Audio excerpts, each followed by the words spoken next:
always this quiet. No way. I don't believe it. You guys, you're lying. I can't believe you. There's no possible way I was a first grade teacher. It's impossible that you're always this quiet. And I'm your teacher, I know. Okay, so there's a lot going on. There are a lot of adults behind us, watching us. There's a camera watching us, so I feel a little bit nervous. Do you feel a little bit nervous? No. Oh, good. I'm glad. Let me tell you the real secret. They're all watching me, so you don't even have to worry. But I need your help to make me look good. Can you guys help me out today? Woo! Okay. All right, so we're going to get started. Let me set my timer so I don't talk too long because we have some really important work to do today. And I want to make sure you have plenty of time to get that work done. Okay, so I've been talking with your teacher a little bit on emails about amazing things that you guys are doing as writers. And so I was like, can I please come hang out with them? Like, I really want to see this awesomeness that's happening. And so yesterday, when I woke up in the morning and I got a phone call that we had a 2-hour delay, I felt so sad because that was my time to be with first grade. But luckily, Mrs. Miller was like, it's okay, you can come on Friday. Whew! So here I am. And I'm feeling really good to be here. So thanks for having me. And I'm ready, if you're ready, to get our writing brains turned on. So let's wake them up. Wake up our writing brains. Wake them up, wake them up.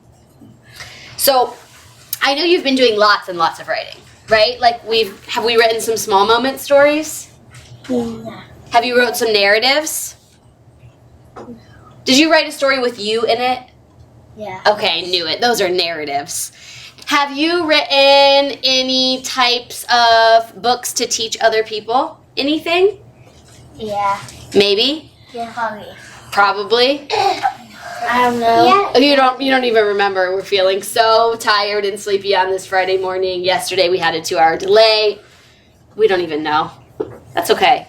I know you've been doing lots and lots of writing, and you've been adding lots of pictures to your writing, and you've been making your words stronger and your thinking stronger in your writing. And I was thinking about all the different types of writing we have. We read lots of books, right? Some books have characters, some books teach us about things. Some books are about people, some books are about animal characters. There's lots of different types of books. So I got to thinking about 2 of my favorite books. Let me tell you the titles. This one's called How to Be a Lion. This is my favorite book right now. And this one's called How to Read a Book.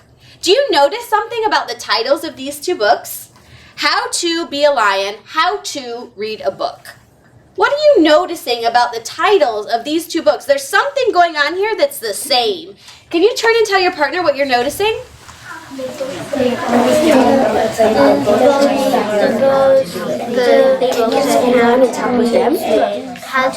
can you tell me what you're noticing? Yeah. Can we make sure he talks with us so everyone has a partner? Okay, good. They're separate. Okay, let me bring you back to me.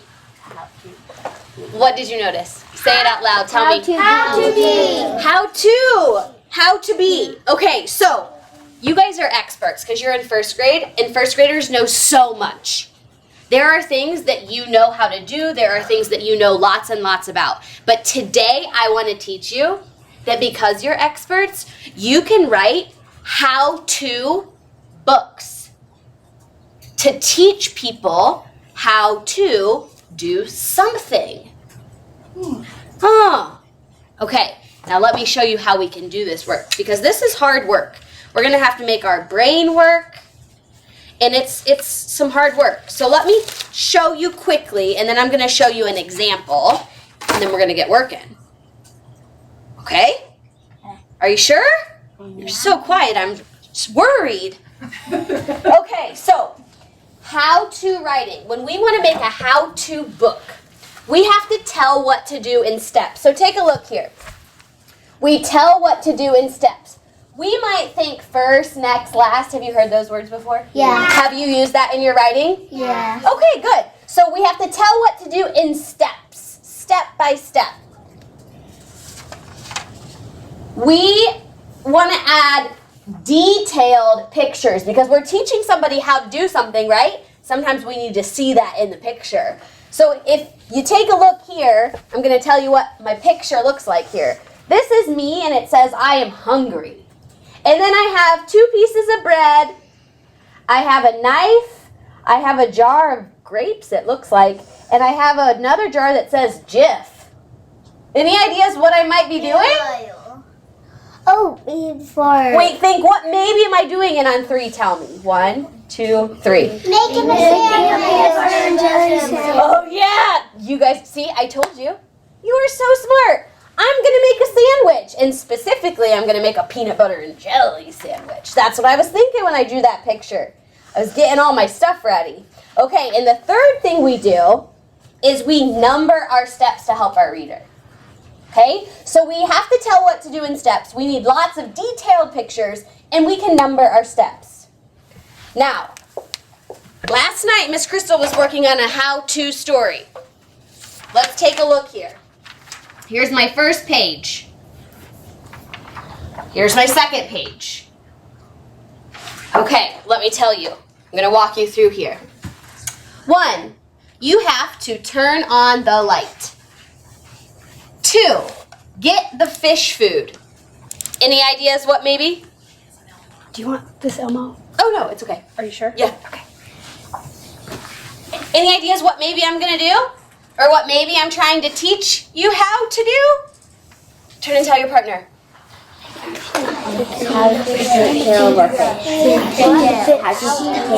Oh my gosh, you guys, you know it. How to feed a fish or how to take care of a fish. Let's keep going. Number 3.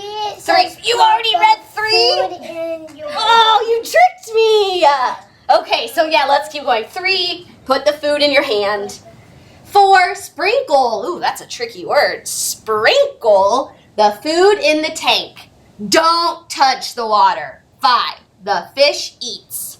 And then let's make sure, do I have some pictures going on? Yes. Yeah, I even wrote light here because I'm not a very good artist, but I tried my best. And so I wrote light, so you knew that that was the fish light that I was turning on because I talked about that. And then I have the fish food up here, and I'm trying to get it. And then over here, I'm sprinkling it in. And I wrote Daisy because Daisy's my fish's name. My fish is named Daisy. She's kind of crazy. She sometimes tries to jump out of the water. Okay, so I'm teaching you how to feed my fish. Oh, okay. Now, My fish. it's your turn. This is the tricky part. You've got to think of something that you are an expert at. Maybe it's reading a book. Maybe it's learning words from your word wall. Maybe it's making your bed or cleaning your room or walking your dog or feeding an animal. Maybe it's helping a baby brother or sister or a big brother or sister. Maybe it's how to do your homework. Think of something that you're an expert at. You know how to do this. And give me a thumbs up when you have an idea.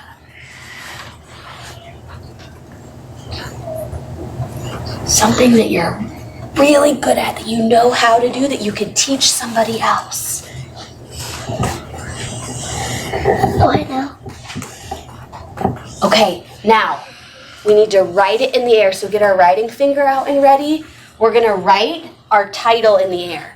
So mine is How to Feed a Fish. I'm going to write it in the air. You're going to write your title in the air. Ready? Go.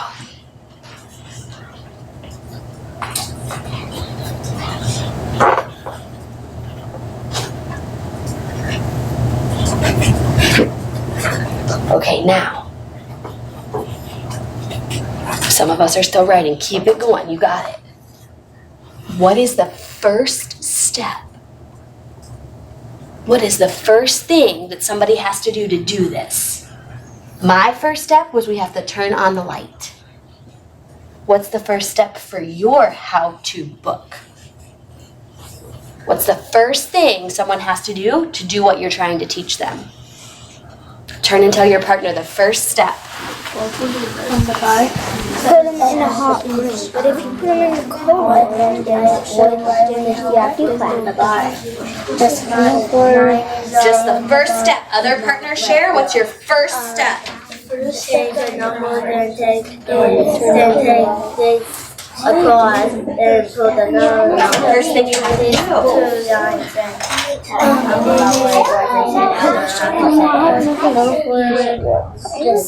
2 lines How would you go something? What do you have to do first? That's number 1. I couldn't. You knew. Mine is. Okay, I'm going to step over you and I don't want to step on you. Okay, so we have our first step in our mind. Now I want you to think across your fingers of your next step. So first I, then I, next I. Think across your fingers right now. What are the next steps of your how-to? First I need to, then I do this. Next I'll do this. Or maybe it's 1, 2, 3.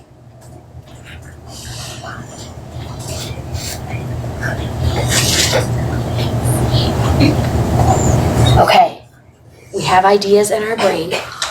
And now I want to get started on writing our how-to books. So remember, my examples here, we have to tell what to do in steps, thinking from the very beginning. We have to add detailed pictures, and then we want to number those steps. Back at your tables, you have writing booklets ready for us to get started on this hard work. So we're going to go off and we're going to start our how-to books. Some of us were feeling a little bit like, ooh, I don't know how to start this. If you're feeling a little stuck, stay right here with me. If you're feeling like, I know step 1 and I'm ready to write it, off you go.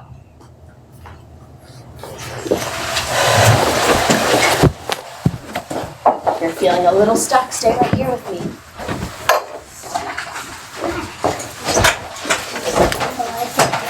You think you got it. Once you think you got it, get on out of here. Okay. How do I help you? What are you thinking? Do you have an idea? What can you teach? Okay, but that's a big thing. Which sport? Football. Okay, so what are you going to teach me about football? First practice. Ooh, how to get ready for practice? Off he goes. Okay, who else? What are we thinking? Girls, come on up here. Come on, get closer. Let's get our brains working this morning. What's our idea? What do we know how to do that we can teach our friends? What do we know? What do we know? Do we have To take care of my dog. how to take care of a dog? Walk, feed, water. Get out of here, you already know. Okay. What else? What do you know something? What do you know lots about? What can you teach me to do? Something that you do. How to go swimming? Like how to swim if you don't know how. I know how to swim on my back because you should lay on your back on a floaty. You just said first. And you give, and second you pull the You already know. floaty Get out of here. Go write it. Okay. What, do you already know something? If you know, you can go. What do you know how to do? Do you guys know how to clean. clean what? Clean dishes with your mom. Can you teach me how to clean the dishes with your mom? How could I do that? What's the first step? Get out of here, you know. Okay, what are we thinking? What do we know how to do? Do we know how to get ready for school in the morning, or get dressed, or brush our teeth, or walk a dog, or play with a friend, or what do you know? How to take care of her. Whoa! I don't even know that. How do you take care of a hermit crab? So there's a sand in the water, and then if there's sand in the water, it's okay because the hermit crab can eat the sand. Okay, so how to take care of a hermit crab? Let's do it. Let's write it. Okay, what about you? How to clean the house. How to clean the house. Okay, do you have your first step, second step? What have I?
That's okay. Don't even worry about it. Just leave it. I'll fix it later. Okay. So we just want to write. So we'll just do it.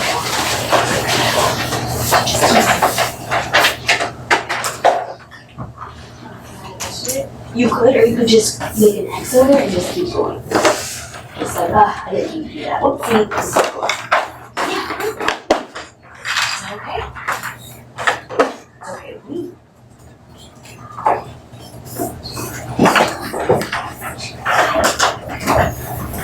Now, tell me what you're working on. Okay, hold on, how are you doing? What's your story?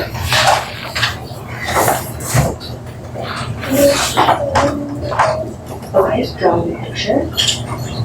Are you going to add some good details to help you here? And tell me about what are you going to teach? How to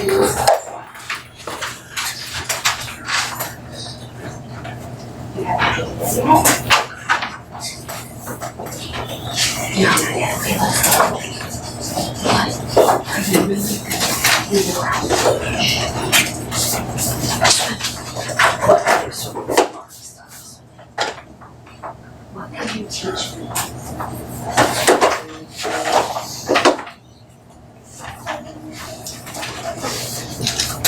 Okay. So, I'm going to teach you how to float or how to swim in your dive.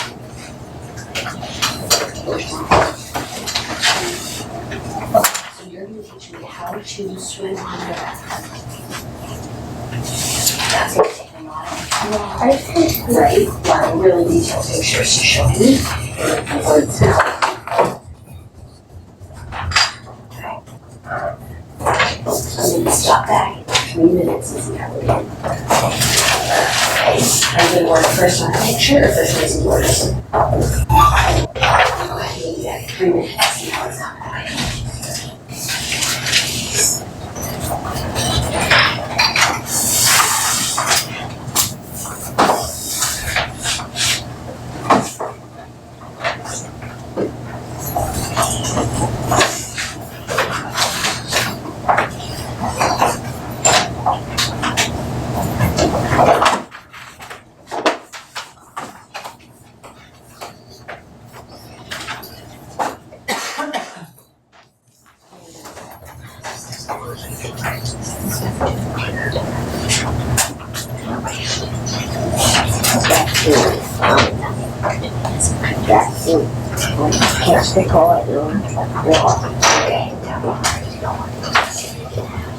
Okay, so you've got some good steps going on. What are you doing right now as a reminder?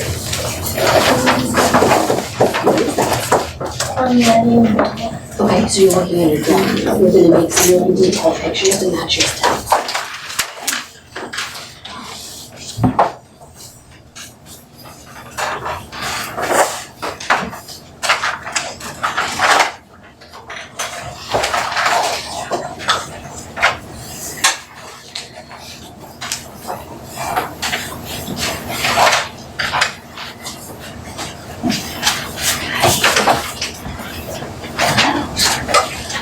doing as a writer? Okay, you're going to teach us how to make our bed. And what are you doing as a writer? How are you going to teach me this?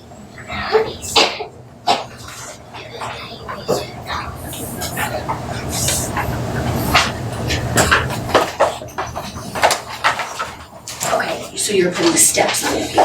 What step are you on now? You're on number 4. And how many steps are there? You don't know. Okay.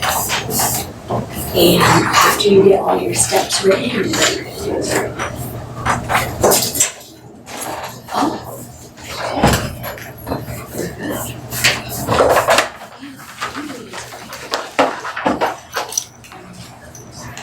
We're going to how to sweat, teaching people how to sweat. And what are you doing as a writer right now? Making that sort of stuff.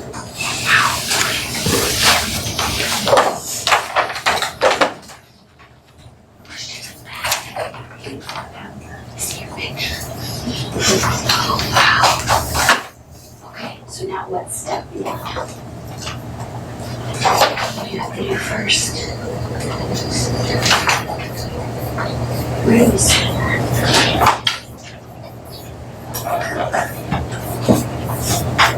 This one's nice.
Okay, and what are you doing as a writer? What are you working on? What are you trying to do? Writing that stuff to do Okay, so are you telling what to do in the steps? Are you starting to put your pictures in? I guess put my pictures in. That'll be your next thing to do? Okay, then I was going to do that. Okay, so you're gonna make a big healthy look. You feel so calm. Yeah, okay. And how about you? And you okay, how to help him when walking. What are you doing as a writer? Oh, that's fine. We'll worry about that. What are you doing as a writer? What are you doing? Yeah, okay. You haven't done a picture yet, but that's in your plan.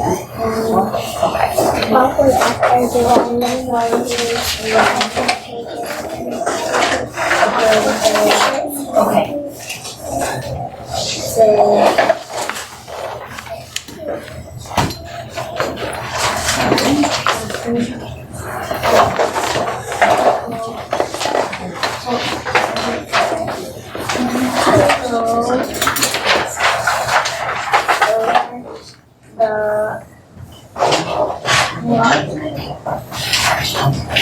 Yeah, but like flip on the book later.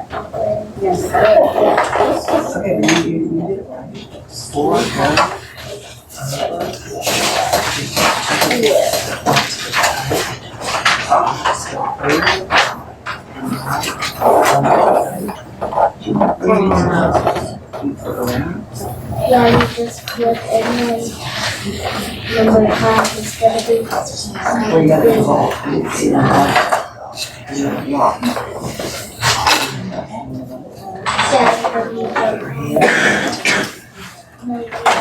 Writers, let me stop you for just a second. I'm checking in with some of us and I'm noticing something. I'm noticing that Miss Crystal forgot to put a title on her story. You guys told me what the title probably was, but I didn't put it up there. So I'm gonna add it, and I'm just gonna add it right up here at the very, very top, because how to feed a fish is not step one, right? My step one is you have to turn on the light. Some of us wrote our title here, which is okay. We can have our title there. That's perfect. But we don't want our title to be step one, right? Because our title is telling us what we're going to learn. I'm going to write mine up here, but I'm going to leave my numbers the same. So my title is How to Feed a Fish. Okay, so I'm just going to add my title up there. Some of us, if you wrote your title on your first line, that's okay. Leave it there. We don't need to erase it. That's a perfect place for it. But when you think about your steps, make sure your title's not number one. Does that make sense? Yes? Yeah. No? Maybe? Kind of? Yeah. Okay, good. Whew. All right, so we have exactly 8 more minutes for writing. So make sure we're telling what to do in steps. We're getting ready to add some pictures. And maybe we're numbering our steps. Okay, we have 8 more minutes to finish up our how-to book. The best that we can. Keep going.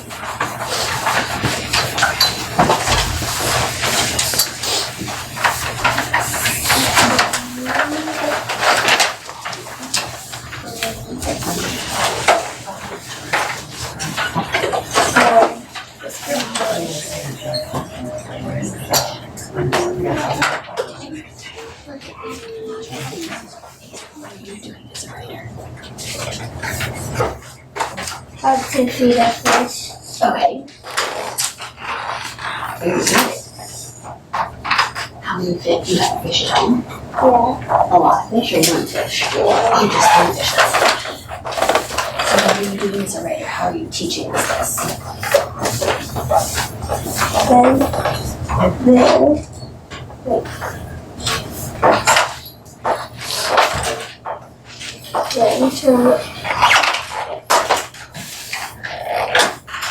Turn on the flash.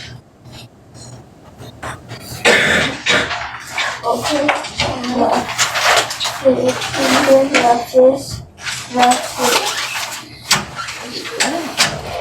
Sprinkle the feed in the tank. The fish. So is that the end? Yeah. So are you done with your how-to book? Okay. It looks like we told what to do with steps, we put detailed pictures, and you just try to think of something else we can do. There's a good question.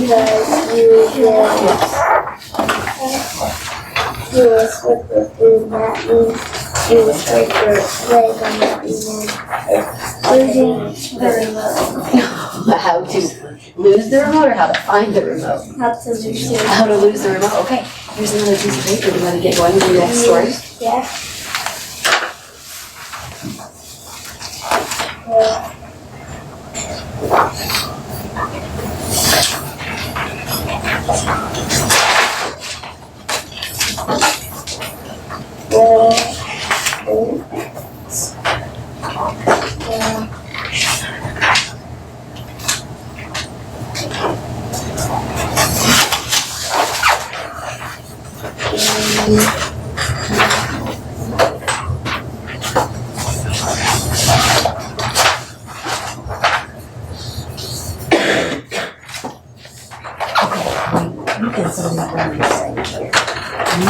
Change this into figuring out how you can get a pet and then get one how to wear it, right? So you went through like a narrative article and you knew how to. That's super cool. So now what do we do? Do we have more steps? Oh, okay. What's the next step?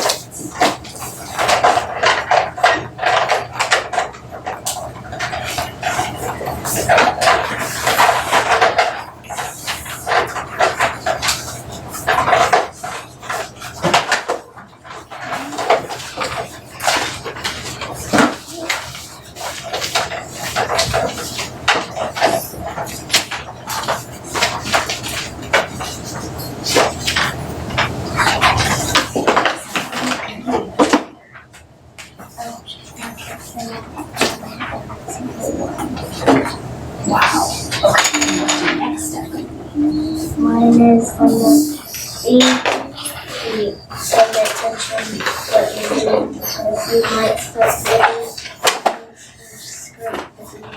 Oh my goodness.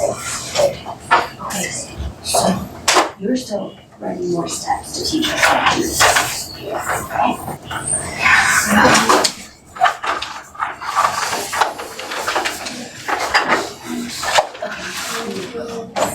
And everybody means a regular teacher that. So are you telling me steps of things I have to do?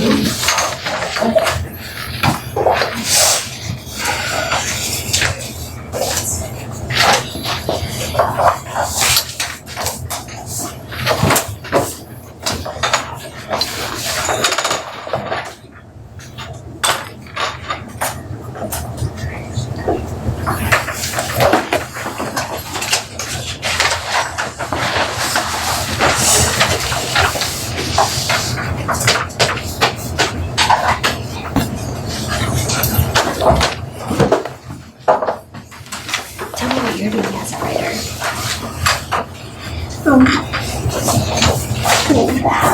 Okay, what were you just doing though with your kiss? I noticed that you were doing this. What were you doing?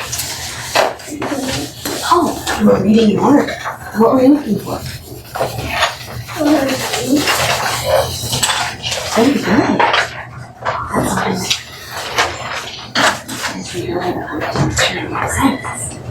Right? Yeah, very good. I don't really do it. Okay, you're feeling a little bit stuck.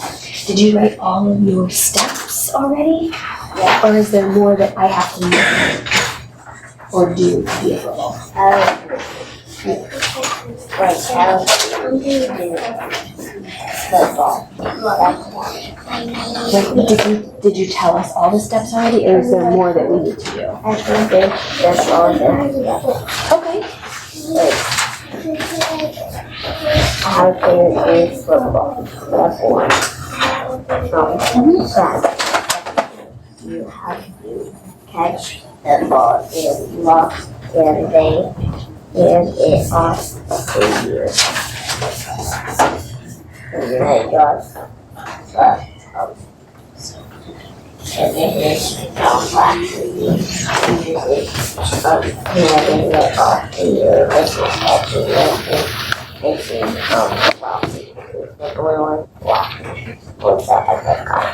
Okay, so you gave us detailed pictures and you labeled the pictures so we could understand. Okay, so are you? I forgot this. Oh, okay, that's what we have to do. That's our next step.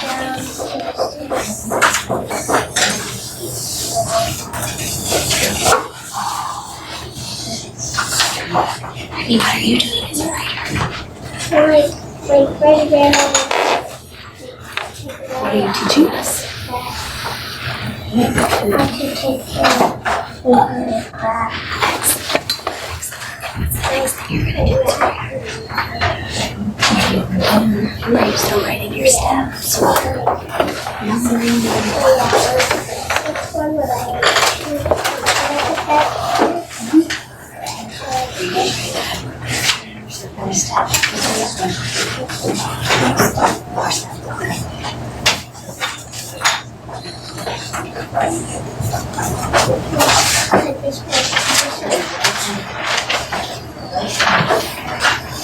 Alright, writers, our time is almost up. I know some of us aren't done with our how-to books, and that's okay.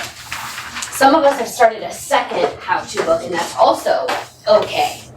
But what I want you to do is finish the sentence you're writing right now, or finish up that last thing, and bring your how-to book with you back to the carpet. Just you and your how-to book, no pencils. You and your how-to book, come on back to the carpet. finish that word up and head on over.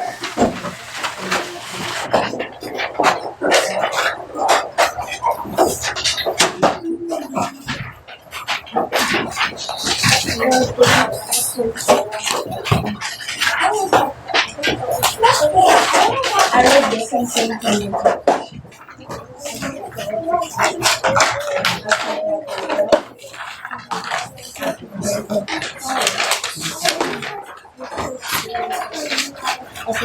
Okay. Waiting on a few more writers to finish up real quick on the word they're on and come on over. That's okay, you don't have to be finished.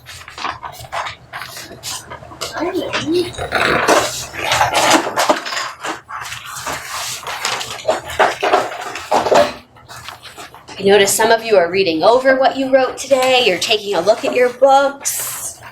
Some of you got a chance to come on and join us. Some of us got a chance to start adding some color into our pictures and giving some really good detail.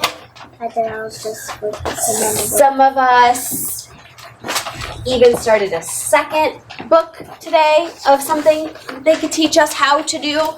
What I want you to do right now, you have your how-to book with you. I want you to turn to your partner and I want you to read your how-to book to your partner.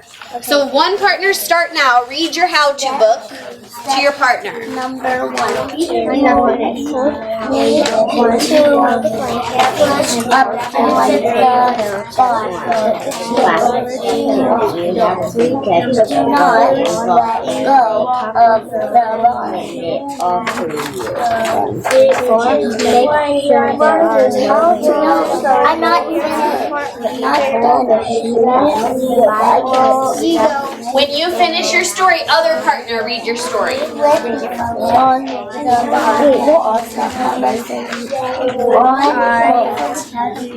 not want when they say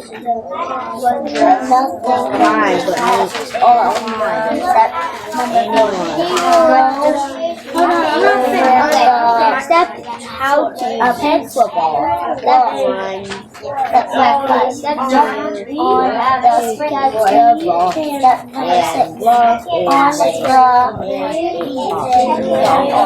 pay attention. So here's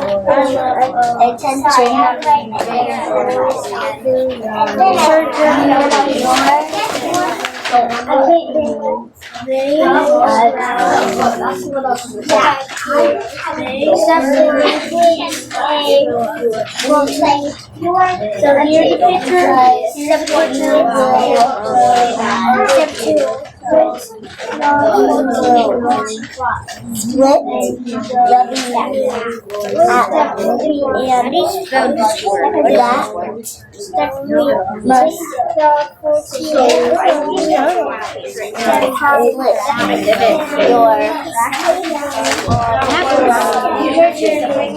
Split number 7. I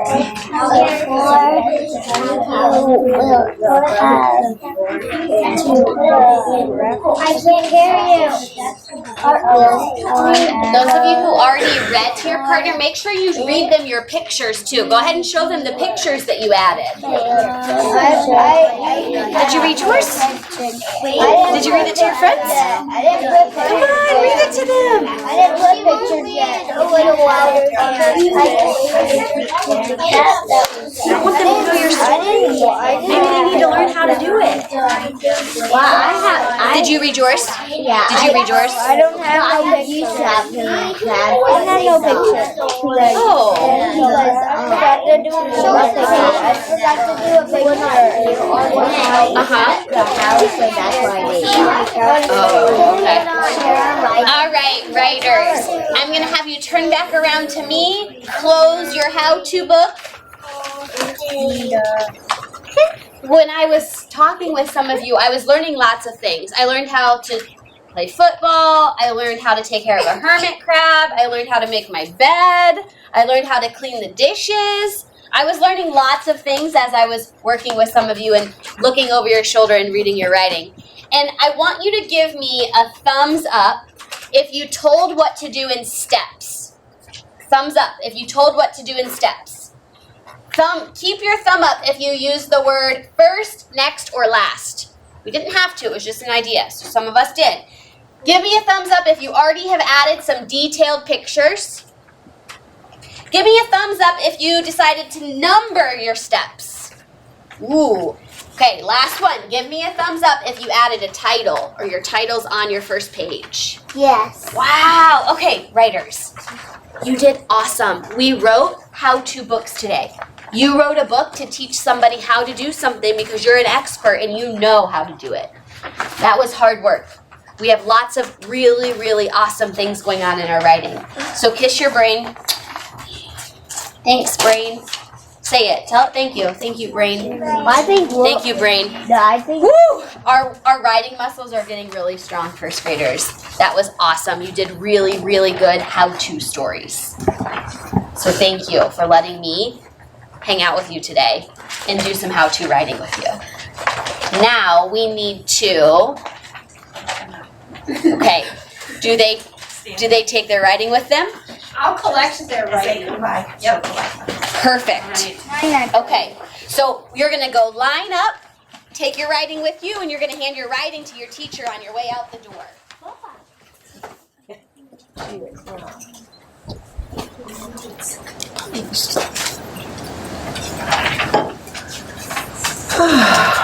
You might want to turn it a bit more to this way. You can actually. Oh, was he? Yes, he's. Come on over, friends. Okay, they're never that quiet. I tried to get them like out of it, and I couldn't break them. I was like, man, she really like mesmerized them this morning before I came in or something. Okay, so what are our? Let me briefly just go over. So my mini lesson was right around 9 minutes. I kept those few that were just feeling a little bit like, what are we doing here? Because I could see it, and I could hear in their chat when they were turning and talking that some of them just were like, and I didn't want to send them back to be like that all over when I could like kind of micromanage a little bit. So I kept those few here, and they were all off writing. I think I looked, it was about minute 14. Then as I was walking around, she did give me some kids to check in with and gave me a heads up on what stage of writing or level of writing they tend to produce. And then I was just kind of popping around. I did notice there was one student not writing how-to. Normally, half the class is still writing a narrative. In here, I only found one. And he turned it into a how-to. And I was trying to get him to go that route when I met with them, but then I wasn't sure that we were going to get there. But when I got back, there were steps of, I don't have a pet, but I want one. And then this is how I take care of it.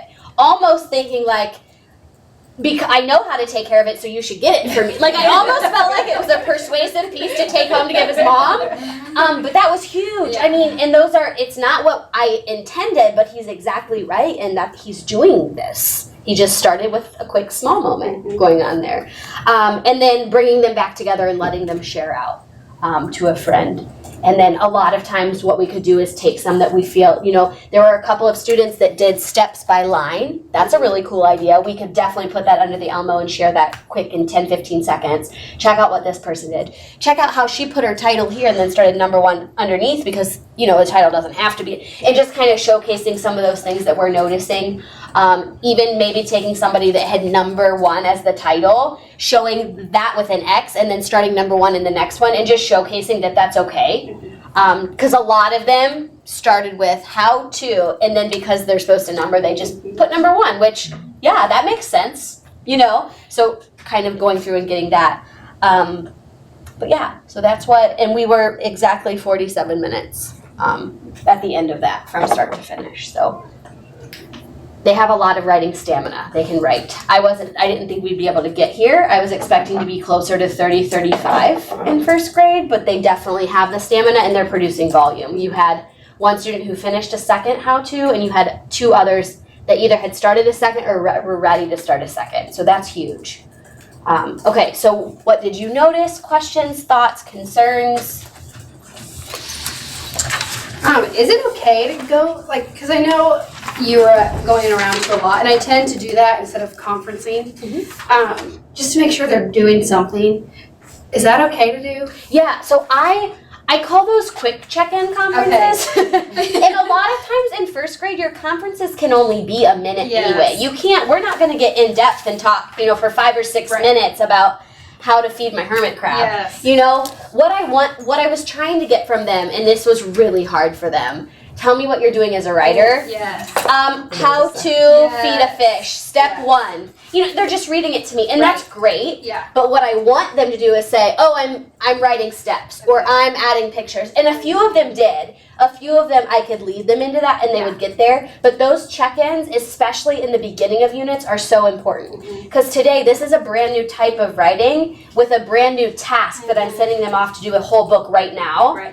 Knowing that we might not keep going with it, so it's very different. And so I wanted to make sure, my only goal was that everyone got started with a how-to today. So I needed to check in and make sure that was happening and try to intervene in any space I saw that it wasn't happening. If we kept this going, maybe in week 2, I would do some more formal conferencing around like, how do we make it better? Like, bring your piece to me, or small groups. So there are a couple of kids that are just, their steps aren't steps of how to. Their steps are like all the things you need. And so I might pull those 3 kids. I think there are 3 of them that I noticed. I might pull them together and talk about this. Okay, we're all writing how to, but what you've given me is a list of things to bring with you, which might just be step 1. You know what I mean? And starting to think around that. And I would definitely make an example, and I would use my own and be like, what I was thinking, like, I'm not doing a really good job of teaching my readers, because what do we do with all this stuff?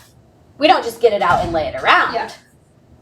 And then guide them into the thinking of, so I would then turn it into like more one-on-one strategic conferencing or small groups. But yes, absolutely, those quick check-ins, when you can check in with like half of them in a day. Got more people.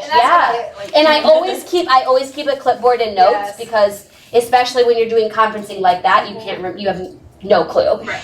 So I always keep notes of like, I suggested we did this, or his next step is this, and I want to make sure, because sometimes they'll tell you, oh, I'm doing this and then next I'm going to do this, but they never get to that next. So I want to make sure I hold that accountability. And I go back and say, okay, but your next step was going to be what happened there. Tell me about your thinking. Why did you choose to change your mind, or are we just not there, or, But yeah, absolutely. Those quick check-ins are important. So kindergarten. So these guys went back and incredible. Great job. Thank you. Great job, first grade. My management is, as far as I feel like I need to get to every little person that is not, how do you do it, like, if you don't have them on task? I mean, what do you go around? I mean, how do you... I would definitely do what I did in here. And I do that a lot. I did that as a teacher, actually, for every single thing I ever did. I taught my mini lesson, okay guys, off you go. And they knew if they weren't listening, or they were off task, or it was a bad day, they knew that if they weren't sure what to do next, or they needed me to stay right here. And so I would always extend my mini lesson, but only for who needed it. And it ended up usually being a small group session. So in quick conferences with the group of people, to make sure I can get them off and get them going. But usually there's at least a group of kids that can go off and get started. So I want them to go off and get started. Absolutely. I'll keep everyone else here. And sometimes I'll pinpoint. So sometimes I'll have a schedule set up for the week, and they'll know if they're staying after the mini lesson. So they just don't leave, and I do a small group. Everyone else goes off and writes. So that's another, and that's just a time thing for me. Like, you guys are getting ready, you know what you're doing, but the 5 of you are staying with me because we need to work on this next step, or whatever that might be. So that's one trick that you can try. The other thing is once you send them off, popping in at each table. So I was popping into kids, but you could pop into the table and be like, okay, writers at the green table, like, this is what you should be doing right now, as a quick reminder. And you know which tables need a little more and not. This is actually, I normally do this lesson in kindergarten. Of course, not to this extreme. It's very much like 1, light on, 2. You know what I mean? I beefed this up a little bit, but I did this lesson in kindergarten at Pleasant Street last week, I think. And kids were very much able to go back and start, but I had them start with a picture. Like, I don't want them starting with words, especially when I don't know them. So that's definitely a thing. You can change this, like, and you can make this steps. You can model this like a how-to. I want to teach you how to do a how-to book. Number 1, get your paper and your pencil. Number 2, think of your topic or think of what are you teaching. Number 3, draw your first picture. You know what I mean? Or write your type. Whatever, you can structure that in a way for kindergarten that's much more procedural for what they need. But definitely starting with pictures. And day 1 might only be pictures. You might want no words. Maybe the next day, okay, start to label those pictures, depending on where they are. Because usually this unit in kindergarten is taught before they really are writing. And so we teach it through pictures, and then they're labeling pictures, and then they start to try to write words in the lines at the bottom. Okay. But yeah, so that's a couple of things. Definitely adjust that so it feels like it's working, because you want them to be able to go off, and you want the majority of them to be able to start on something meaningful. So adjusting that in a way that works is important. Okay. Yeah. Good idea. I've been doing this unit with my kindergartners. Okay. And they are super excited and they are doing pretty well with it. And so when I'm conferencing with them, I'm saying things like, how are you going to make your writing easier for your reader? And they're kind of telling me which thing, or if they don't know, because I'm trying, I feel like they're working on the steps, and we're meeting with partners to see if the steps make sense and those things. But like the conferencing part, I'm kind of like, well, what should I have what should I be working with them on? And there's always so much in kindergarten to work on. Yeah. So I've been saying, which thing are you working on as a writer to make your writing easier to read? And then we'll talk about, are you using all the sounds in your words? Are you, and those things? And then they're choosing something, and I'm working with them on that. Does that make sense as a conferencing option? Yes. Okay. Absolutely. Okay. A lot of them, and this is something we talked about yesterday in one of the debriefs too, is the hardest part about conferencing with writers is figuring out what they're trying to do.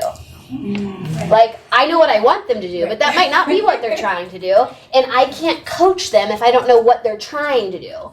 Because it's like if you're trying to play, if you're trying to swim on your back, and I see you're swimming, so I'm going to try to teach you on your front, this isn't going to work. Like, that's not what you're trying to do, so I'm not reaching you where I need to be. And it's hard in kinder and in first grade for sure to try to get them to be able to express or share what they're trying to do, because they're so used to just reading what they're writing.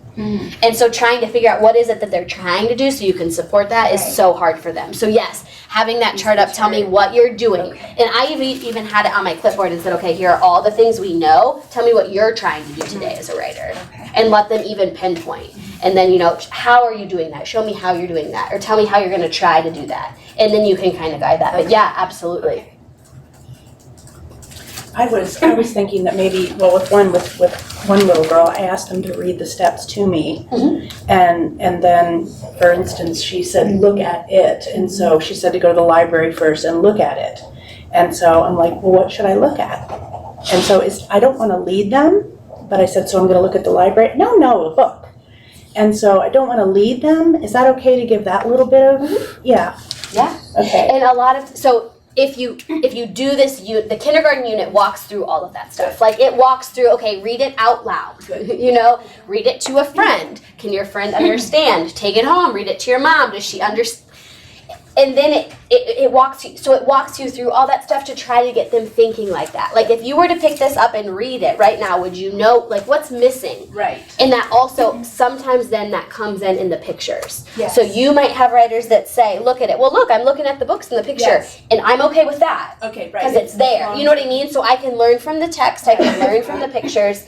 But yes, walking them through, and we tend to get to a point in the publishing process or back when we're revising and editing that, yes, we want to lead them into that type of discovery. I thought it was more important because she was sitting there trying to think of more steps, but instead read back and make the steps that you already have specific. And I found a couple of them rereading. Like, over here I saw her, so I stopped to make a point of it. And I was like, what are you doing as a writer? She read it to me, and I go, no, I saw you doing this with your pencil. What were you doing? She was like, oh, I was reading it. I was like, why?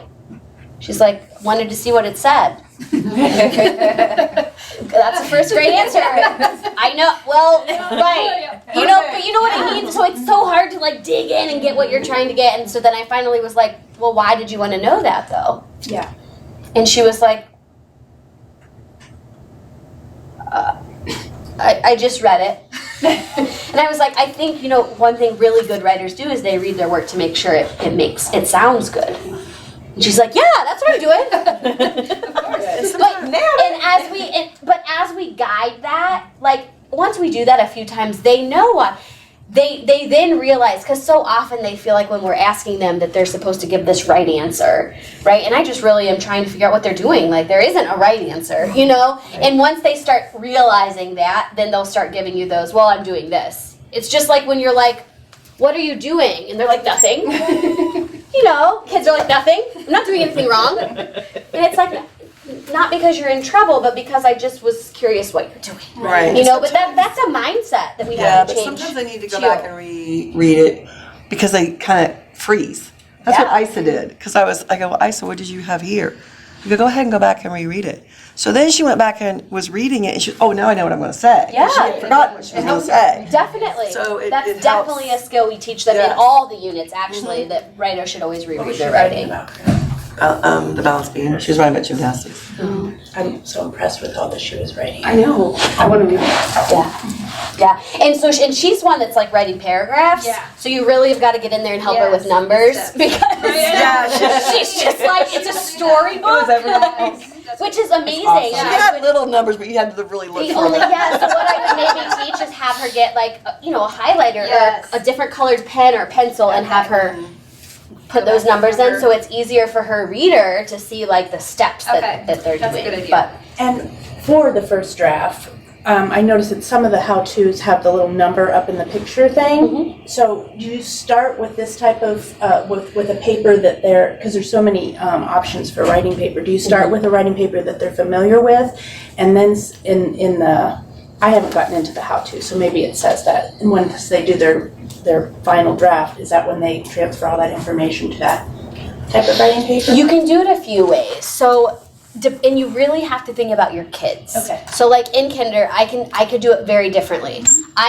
So if I wanted to model that paper, I would make sure my writing was automatically on that paper. I also would have 1 step per page. Never would I put for kinder. I want 1 step. And I might only have like 2 steps today because our focus really is the pictures.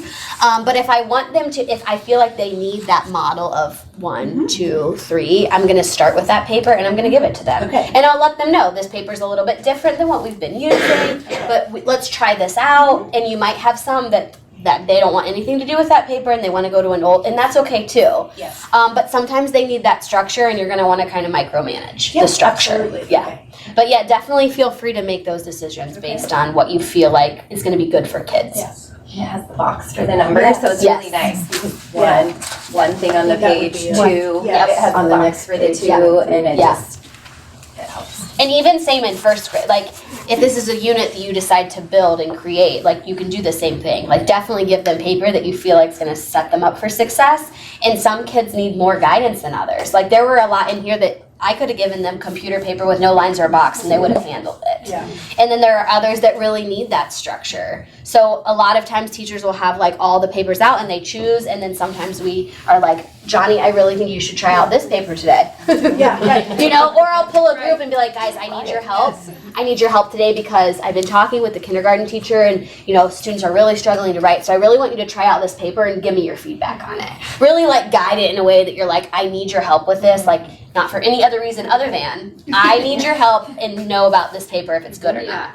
To kind of help some of that too. So we can be creative. Sure. But yeah, definitely even if in the unit sometimes it says use this paper or do this, like also always feel that that's just a suggestion that worked for that classroom that they felt was best fit. That's not necessarily always going to be, and even from year to year, like this worked fine for the kids today, but next year it might not, so definitely feel free to make those decisions and like make those adjustments on what works for kids.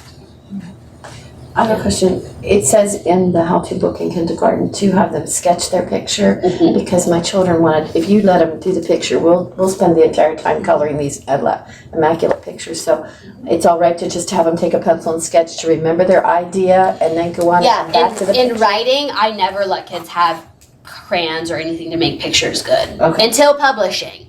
When we publish, we need to make them amazing. But in here, a few of them did, and they were fine. They were still working, so that works. I wouldn't say change that in here. But definitely, yes, you can't, especially because kids coming out of pre-K2 and like just from home, pictures have color and this. We do need to adjust that. And maybe we adjust it by using the word sketch. Absolutely. Like sketch your pictures. Like we sketch our pictures just with a pencil. We don't have colors. We don't have it. It's just a quick sketch.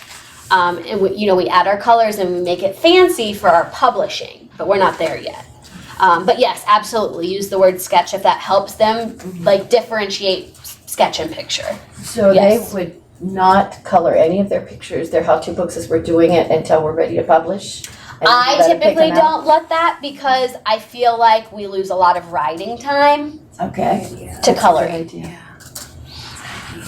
And it also beefs up that last week before the celebration. Like there's this one piece that they chose that like, okay, now we've written, 4, 12, 15 how-to books. I want you to go back and pick your favorite one. And we really need to beef it up because we're going to go to 5th graders and we have to teach them how to do this. So our books need to be amazing. So we're going to need to get our colors. We're going to need to go back and check our spelling.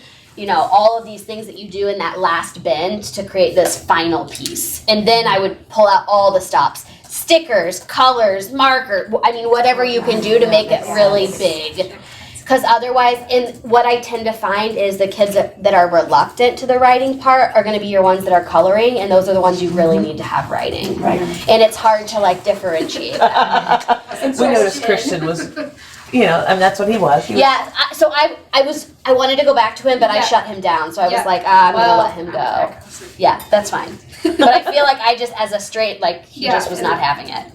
And sometimes he's like that, but then he can get out of it and Yeah. he does really good things. Yeah, it was good. Yeah, I Yeah. thought maybe that I had lost him for the lesson, but he definitely got Yeah. writing. And then he came up and was able to read to his Yeah. friends. So Yeah. So often, we still have some little fellas that don't know their letters and their sounds. And so they're just representing, maybe one letter for a word. Yeah. And then as you go through that and have them do that, and then we write the grown-up words for them. Is that appropriate to continue to do that, how we do when we do narratives? Okay.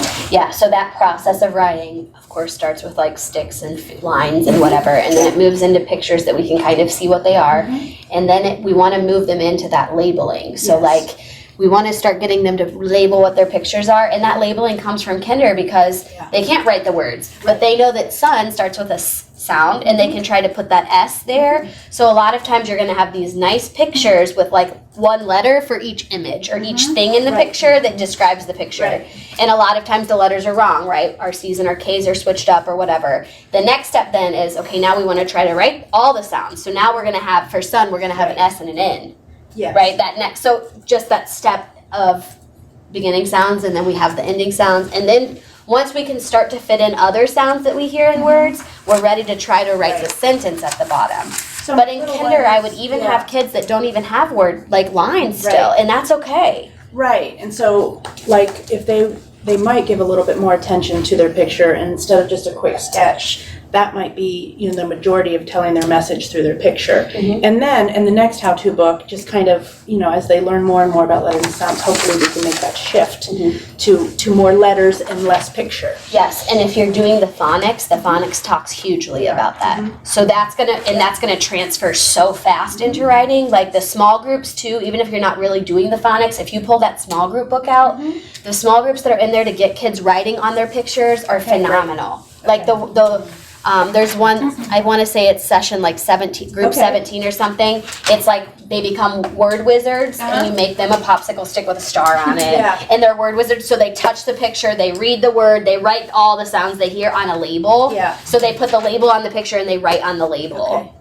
And a lot of them are like, oh, a label? Yeah, I gotta write on the sticker. And then all of a sudden they're writing words and they're like, wait, what am I doing? Why am I writing that word? But it kind of tricks them into writing. But there are a lot of really good ones in the small group So the stuff small too. groups, that's one that you kind of use as you're doing the units. Use it as differentiation, yeah. Excellent. It's used in a lot of schools as the intervention piece. But there's a lot of really good stuff in there, so feel free to and it's always done in reading and writing workshops. So you're always pulling those small groups during reading and writing because we want that transfer to happen. And what we feel like, and I keep saying we as if I work with Lucy. I wish I did, but I don't.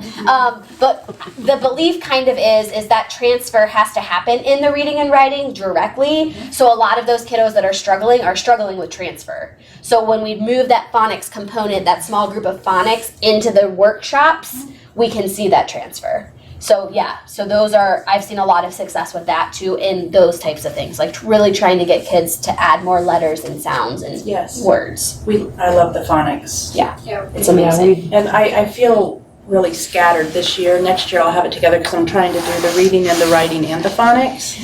Yeah. And so, and then, so I'm trying to figure it all out. Yeah. Yeah, you're swimming with floaties. That's okay. That's okay. It's okay. It's hard. But even trying is amazing. Like, progress is probably huge in comparison to what you've seen in classrooms previously. Just because it really works at where they are and like what's good for 5-year-olds. And it's not, I think the biggest thing is it's not memorization, so you see transfer. And that's what a lot of times, a lot of our phonics stuff, a lot of our word work stuff is memorization. And so we see transfer immediately, but then it's like 3 weeks later, it's like we never taught that.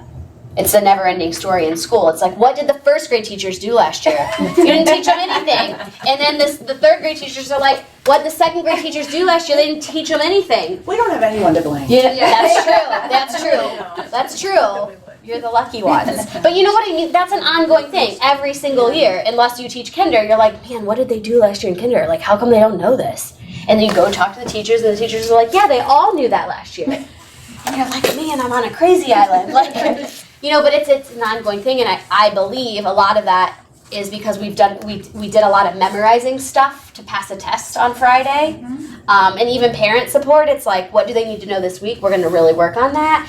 But the transfer piece was missing. And I feel like the phonics units really pulls that up and puts it at the forefront of this. If we want kids to do well, it has to be embedded in real work, which comes in the reading and the writing. Yes. So.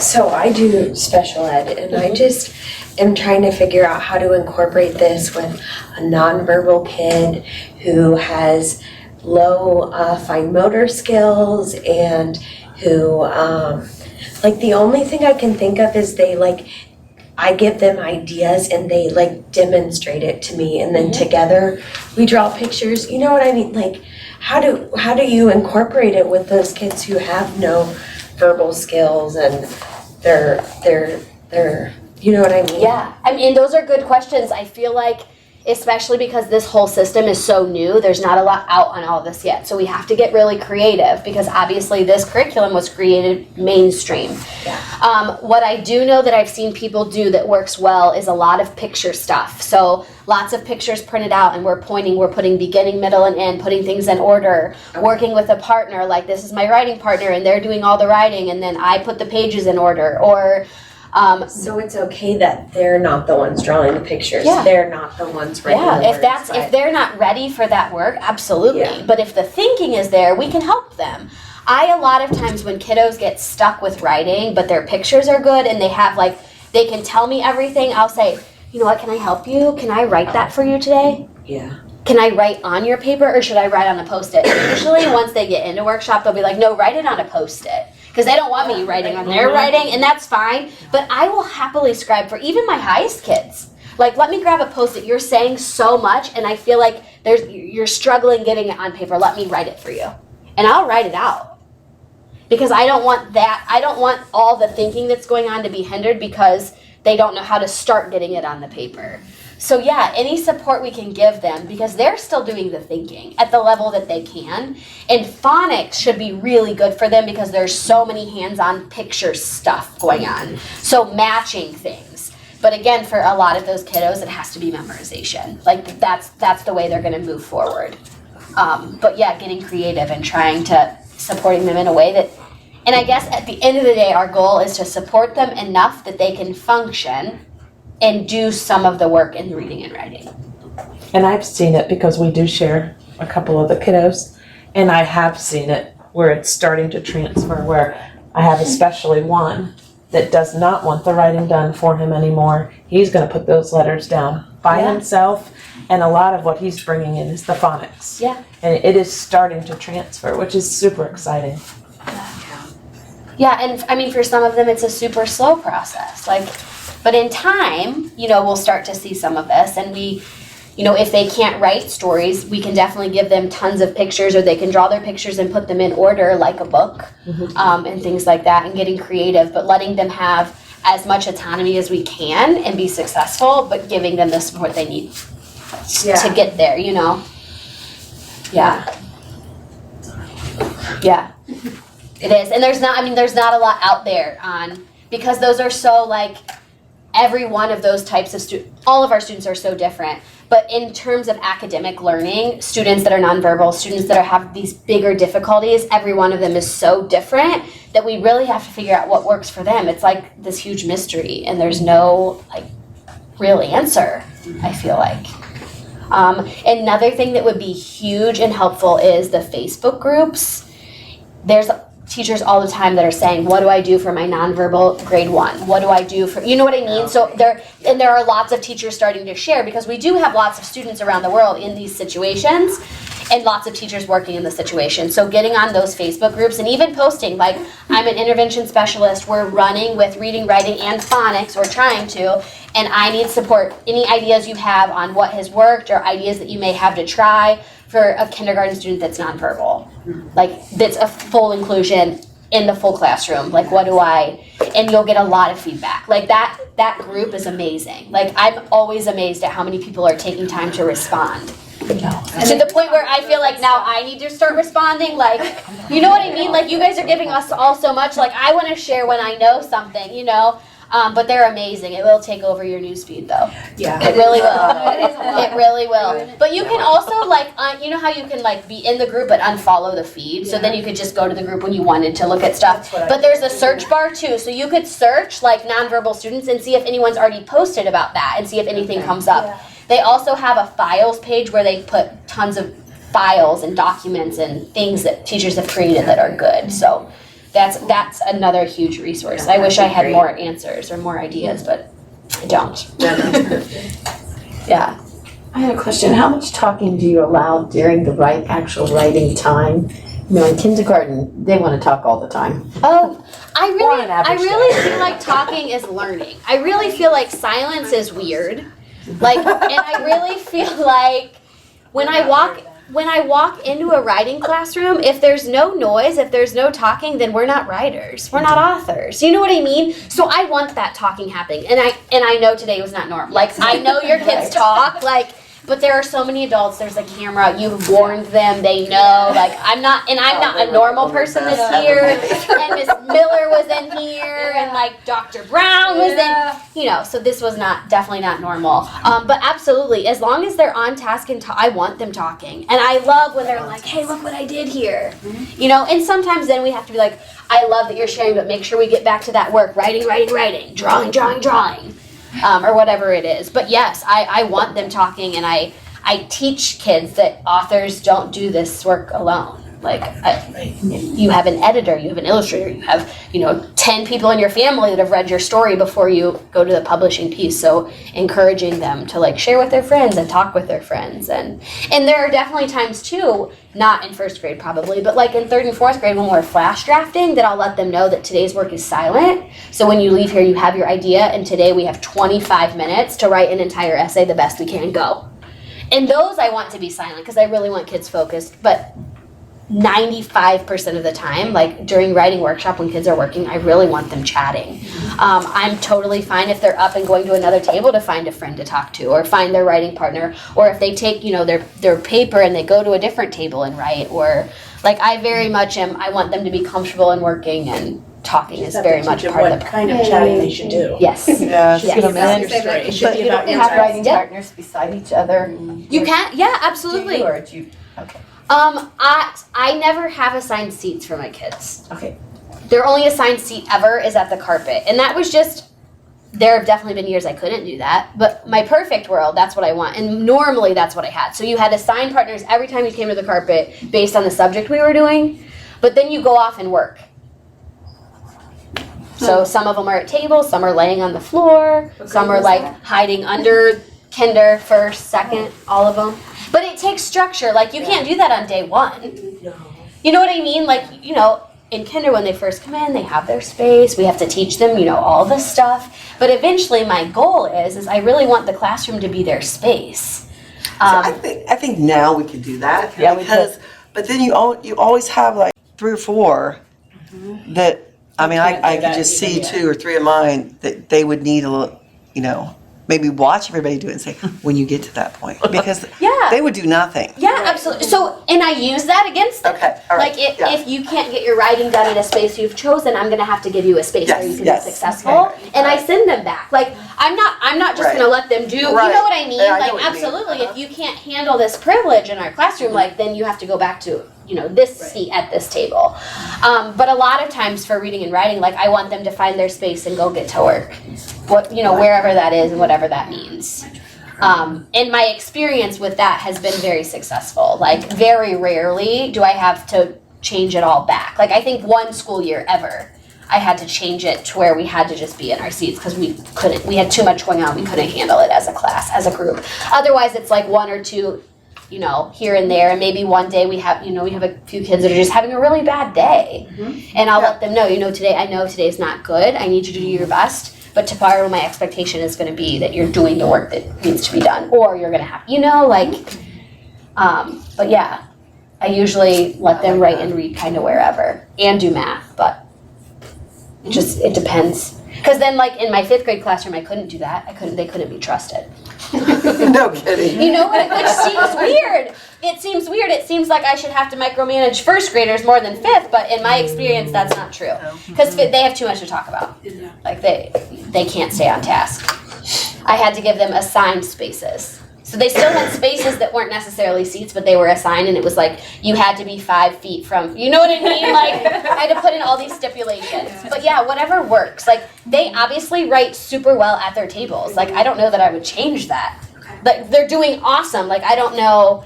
That's just something for me. Like, I love to see them, like, just all over the place, like, laying, sitting, under my desk. Like, that's just Well, that's for me. what I'm doing for that's reading. What I, They find their Reading space. is- Find your space here. You have this is your job after the mini lesson. Find your space, and they've done great with it. I was shocked. Some of them have chosen just to go to the tables, but a lot of them find their space, and they are doing wonderful. I mean, I was So it's the really same. You just have to consider, okay, so now they're going to need a clipboard or something because they need to have that hard space. well. They have clipboards, and they have their writing journals, and their reading journals, and Do you have your readers working partners during workshops sometimes not.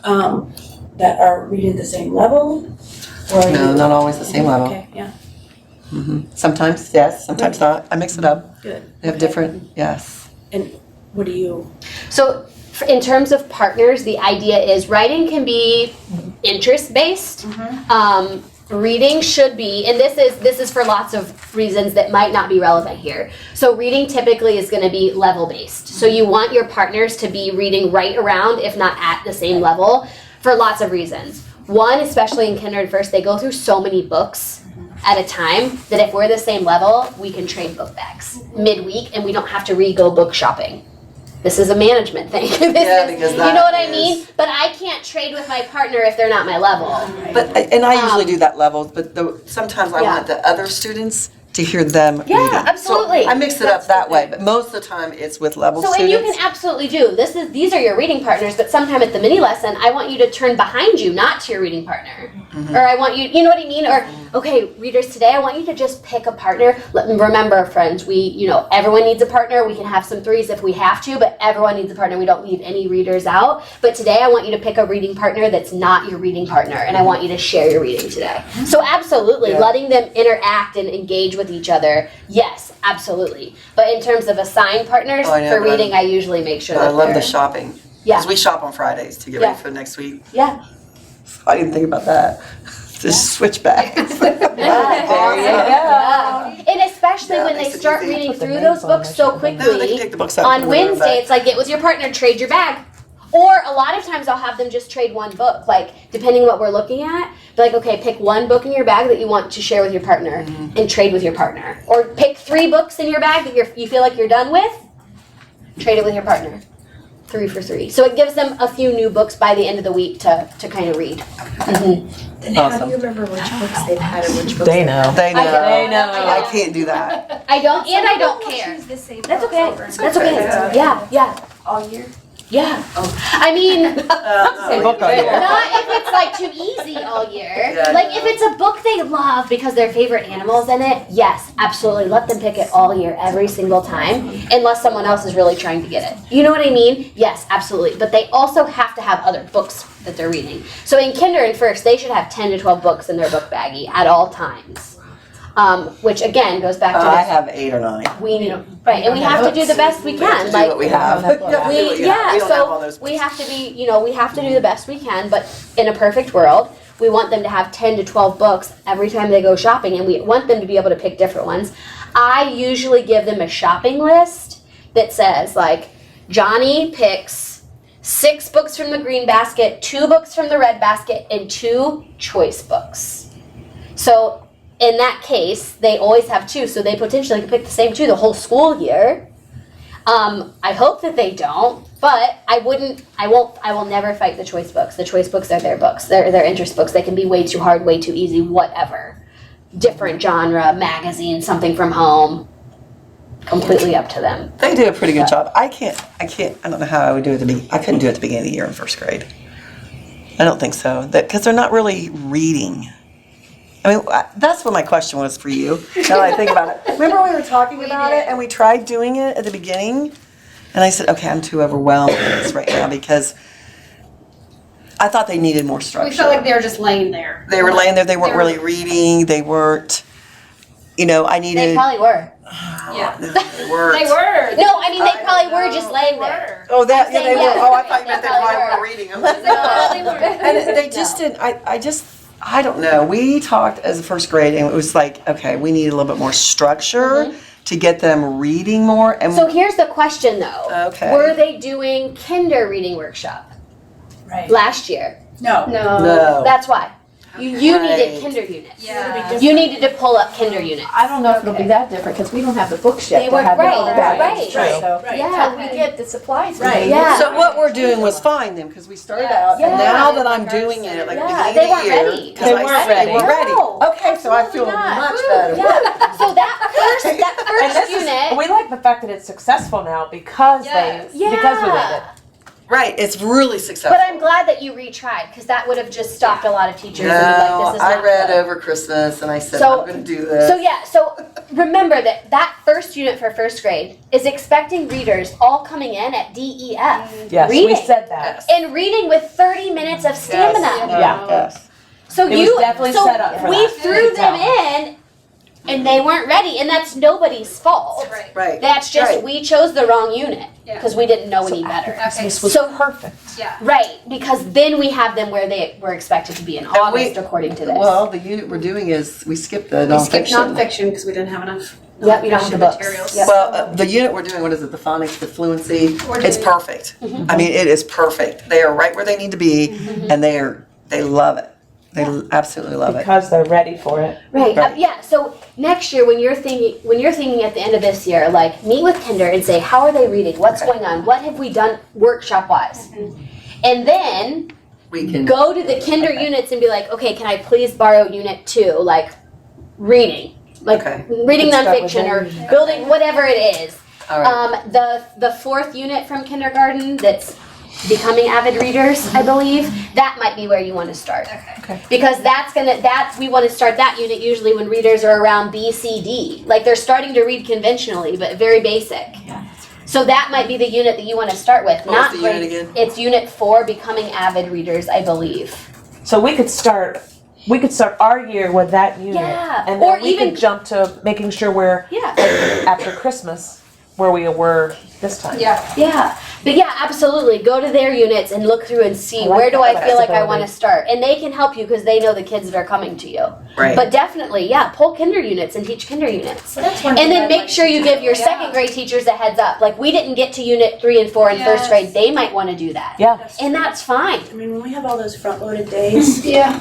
it would be really nice if we could meet. I know, but I think those front-loaded days are already spoken for. Sue kind of said that with math coming and we're not gonna get what we need. I don't want to We never interrupt do. us, but when I was reading this morning, it said you had to leave at 10:30. I know, I do. So I don't want to You're the timer. I'm sorry, I just, Timekeeper. sorry. All right. I all just right. didn't want you to No, not I get to know. where you needed to be. Yeah. Okay. We can keep you all day. I know. Well, thank you so much. Yes, thank you guys. Thank Let you. me know if I can do anything. If you have questions, like I'm happy to answer them. An email Good, we'll never have lots bothers of me. those. Like honestly, send an email. It never bothers me. I'll get to it when I can. Like it's not, it's not interrupting me. It's not. I'm rolling lots of phonics out in Cleveland right now, so I have lots of videos, lots of complaints, lots of resources. So, let me know. Like, I get it. Okay. I've done some really goofy video clips of myself with phonics of guys, this is the resource kit. This is what you should do with it. So however I can be helpful, I'm happy to share everything that I have and answer any questions that are helpful. Thank you so much. Thank you also for coming again. Yeah, no Yes, thank problem. My you. parents were so excited. You're gonna stay another night? And I'm like,